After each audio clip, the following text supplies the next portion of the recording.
उनके लोग आए हुए थे और हमारे भारत से गए थे स्वामी विवेकानंद। सभी ने वहाँ पर स्पीच दी थी, लेकिन स्वामी विवेकानंद ने धर्म, हिंदुत्व, वेद, गीता और भारत पर जो स्पीच दी थी उससे पूरी की पूरी दुनिया हिल गई और वहाँ पर मौजूद हर एक व्यक्ति अपने हाथों को रोक ही नहीं पाया ताली बजाने से।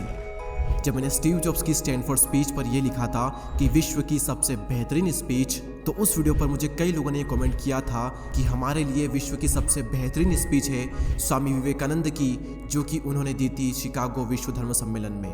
तो क्यों ना उसका भी एक हिंदी ट्रांसलेशन हो ही जाए। तो अपने मन को फिर से सारी चिंताओं से मुक्त कर दीजिए और अपना पूरा फोकस वीडियो पर। तो आइए अब बिना एक भी सेकंड गंवाए हम शुरुआत करते हैं। अमेरिका के भाइयों और बहनों, आपके इस जोरदार स्वागत से मेरा हृदय अपार हर्ष से भर गया है। मैं दुनिया की सबसे पुरानी संत परंपरा और सभी धर्मों की जननी की तरफ से आप सभी को धन्यवाद देता हूँ। मैं सभी जातियों और संप्रदायों के लाखों करोड़ों हिंदुओं की ओर से भी आप सभी का आभार व्यक्त करता हूँ। मेरा धन्यवाद उन सभी वक्ताओं को जिन्होंने इस मंच से यह कहा कि दुनिया में सहनशीलता का विचार पूरब के देशों से फैला है। मुझे गर्व है कि मैं उस धर्म से हूँ जिसने दुनिया को सहनशीलता और सार्वभौमिक स्वीकृति का पाठ पढ़ाया है। और हम सिर्फ सार्वभौमिक सहनशीलता में ही विश्वास नहीं रखते, बल्कि हम विश्व के सभी धर्मों को सत्य के रूप में स्वीकार करते हैं। मुझे गर्व है कि मैं उस देश से हूँ जिसने सभी धर्मों और सभी देशों के सताए गए लोगों को अपने यहाँ शरण दी। मुझे गर्व है कि हमने अपने दिल में इजराइल की वो पवित्र यादें संजो कर रखी जिनके धर्मस्थलों को रोमन हमलावरों ने तोड़कर खंडर कर दिया था। मुझे गर्व है कि मैं ऐसे धर्म से हूँ जिसने पारसी धर्म के लोगों को शरण दी और लगातार अब भी उनकी मदद कर रहा है। जिस तरह अलग अलग जगहों से निकली नदियाँ अलग अलग रास्तों से होकर आखिरकार समुद्र में ही मिल जाती है, और ठीक उसी प्रकार मनुष्य भी अपनी इच्छा से अलग अलग रास्ते चुनता है। ये रास्ते देखने में भले ही अलग लगते हैं, लेकिन ये सभी रास्ते ईश्वर तक ही जाते हैं। मौजूदा सम्मेलन, जो कि आज तक की सबसे पवित्र सभाओं में से एक है, वह अपने आप में गीता में कहे गए इस उपदेश का प्रमाण है कि जो भी मुझ तक आता है, चाहे कैसा भी क्यों न हो, मैं उस तक पहुंचता हूं। लोग अलग अलग रास्ते चुनते हैं, संघर्ष करते हैं, लेकिन आखिर में लोग मुझ तक ही पहुंचते हैं, यानी कि ईश्वर तक ही पहुंचते हैं। अमेरिका और भारत के बीच में कई बार मतभेद हुए हैं, और वो क्यों हुए हैं उसी के संबंध में मैं एक छोटी सी कहानी आपको सुनाता हूँ। एक कुएं में एक मेंढक रहता था, और उसी कुएं में समुद्र से एक मेंढक आ जाता है। तो समुद्र वाला मेंढक कुएं वाले मेंढक से पूछता है कि तुम्हारा कुआं कितना छोटा है। तो कुएं वाला मेंढक कहता है कि तुम कैसी बातें कर रहे हो, क्या तुम्हारा समुद्र बहुत ही बड़ा है? तब वो कहता है कि इतना बड़ा है कि तुम सोच भी नहीं सकते। फिर कुएं वाला मेंढक कहता है कि ऐसा हो ही नहीं सकता, मेरे कुएं से अच्छा और बड़ा इस दुनिया में कुछ भी नहीं है। और वो उससे कहता है कि तुम मेरे कुएं से बाहर निकल जाओ, मैं यहीं पर रहूँगा। और यही कठिनाई सदैव रही है। मैं हिंदू हूँ और मैं अपने कुएं में बैठकर यही सोचता हूँ कि मेरा कुआं ही संपूर्ण संसार है। ईसाई भी अपने कुएं में बैठकर यही समझता है कि सारा संसार उसी के कुएं में है, और मुसलमान भी अपने ही कुएं में बैठकर उसी को सारा ब्रह्मांड मानता है। देखिए, दुनिया में 3 धर्म हैं जो कि पौराणिक काल से हमारे बीच में चले आ रहे हैं: हिंदू धर्म, पारसी धर्म और यदुही धर्म। लेकिन यदुही धर्म ईसाई धर्म को अपने अंदर समाहित नहीं कर पाया है, जिसके कारण उन्हें अपने जन्म स्थान से ही बाहर निकाल दिया गया, और वहीं पर सिर्फ मुट्ठी भर पारसी ही बचे हैं अपने महान धर्म की कहानी बताने के लिए। लेकिन भारत में एक के बाद एक न जाने कितने ही संप्रदायों का उदय हुआ, और उन्होंने वैदिक धर्म को जड़ से हिलाकर रख दिया। हिंदुओं को अपना धर्म वेदों के माध्यम से रहस्य प्रकट करके मिला है। उनका मानना है कि वेदों का ना तो कोई अंत है और ना ही कोई आरंभ। आप सभी को यह अजीब लग सकता है कि कोई भी किताब बिना शुरुआत या अंत के कैसे हो सकती है, लेकिन वेदों का मतलब किताब से नहीं है। वेदों का मतलब है अलग अलग समय में अलग अलग व्यक्तियों द्वारा खोजे गए आध्यात्मिक नियमों का संचित खजाना। जिस प्रकार गुरुत्वाकर्षण का सिद्धांत मनुष्य के पता लगाने से पहले भी काम करता था, और अगर मनुष्य जाति उसे भूल भी जाए तो भी वह अपना काम करता ही रहेगा, और ठीक यही बात आध्यात्मिक जगत का पालन करने वाले नियमों के संबंध में भी है। वेद हमें यह सिखाते हैं कि सृष्टि का ना तो कोई आरंभ है और ना ही कोई अंत। कुछ लोग जन्म से ही सुखी होते हैं, तो कुछ लोग जन्म से ही दुखी होते हैं। कुछ लोग पूर्ण स्वास्थ्य का आनंद भोगते हैं, तो कई लोगों के हाथ पांव नहीं होते। कई लोगों को सुंदर शरीर, सुंदर चेहरा, उत्साहपूर्ण मन और सभी आवश्यक सामग्रियां मिल जाती है, तो कुछ लोगों की पूरी जिंदगी दुख में कट जाती है। तो ऐसा क्यों है कि एक ही ईश्वर ने अलग अलग तरह के लोगों को उत्पन्न किया, एक को सुखी बनाया तो दूसरे को दुखी बनाया? ऐसा क्यों किया? भगवान ने ऐसा पक्षपात क्यों किया? देखिए, सभी धर्मों में यह बताया जाता है कि ईश्वर भेदभाव नहीं करते। इसीलिए जन्म से पहले ही कुछ ऐसे कारण रहे होंगे जिसके फल स्वरूप इंसान सुखी या दुखी होता है, और वे कारण हैं उसके पिछले जन्म के कर्म। और वेद हमें प्रेम के संबंध में भी इसी प्रकार की शिक्षा देते हैं। प्रेम के संबंध में भगवान श्री कृष्ण उपदेश देते हैं कि मनुष्य को इस संसार में कमल के पत्ते की तरह रहना चाहिए।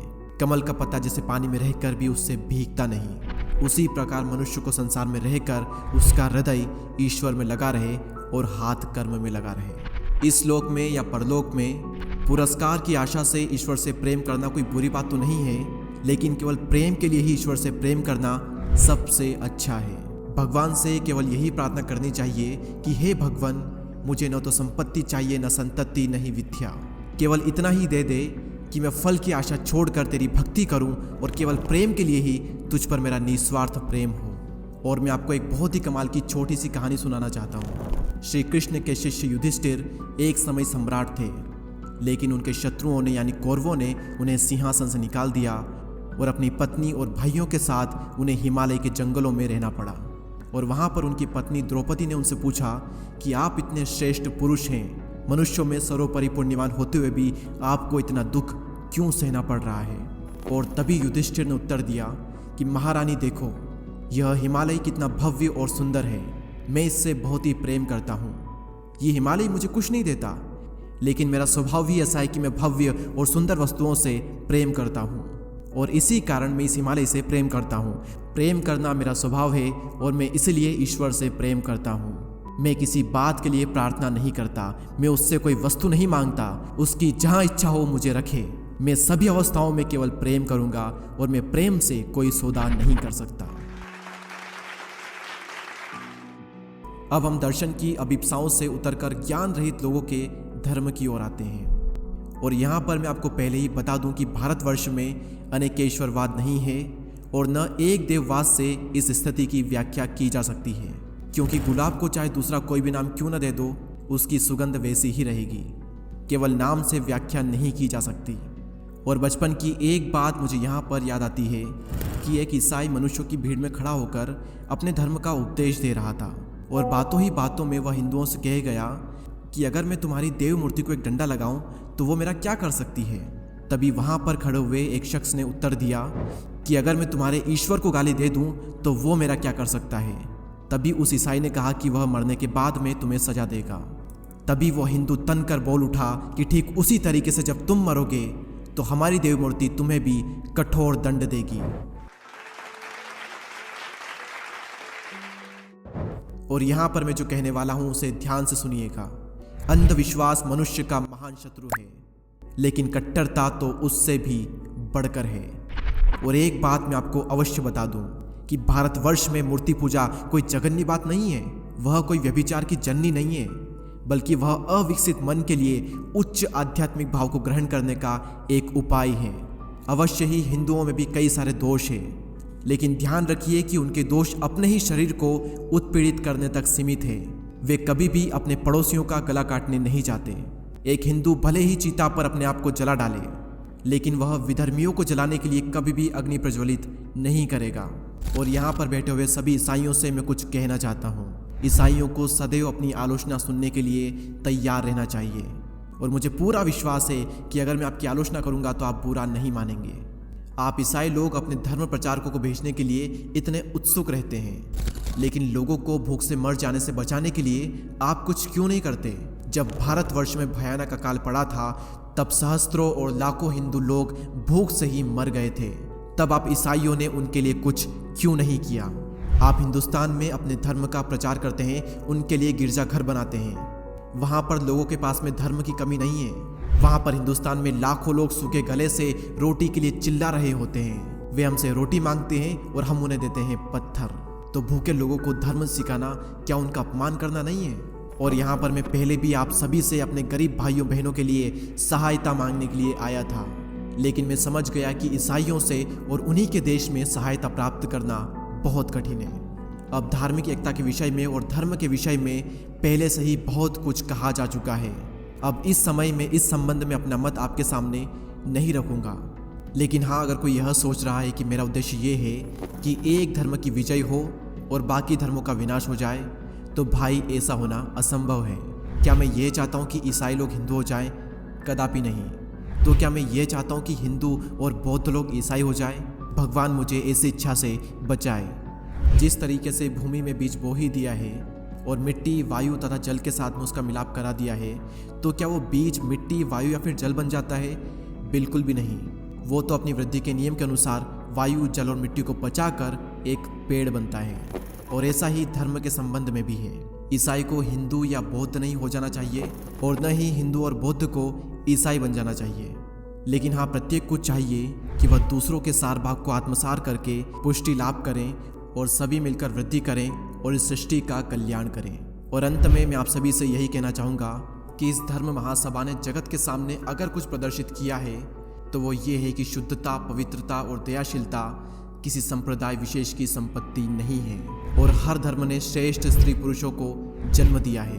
और इन सभी सबूतों के बावजूद भी अगर कोई यह सोचता है कि सारे धर्म नष्ट हो जाए और केवल उसी का धर्म बचे, तो मैं उस पर अपने पूरे दिल से दया करता हूँ और उसे स्पष्ट ही बतला देता हूँ कि शीघ्र ही सारे प्रतिरोधों के बावजूद भी प्रत्येक धर्म की पताका पर यह लिखा रहेगा कि सहायता करो, लड़ो मत, आत्मसार करो, विनाश नहीं, सद्भाव और शांति रखो, मतभेद नहीं। आप सभी को मेरा कोटि कोटि धन्यवाद।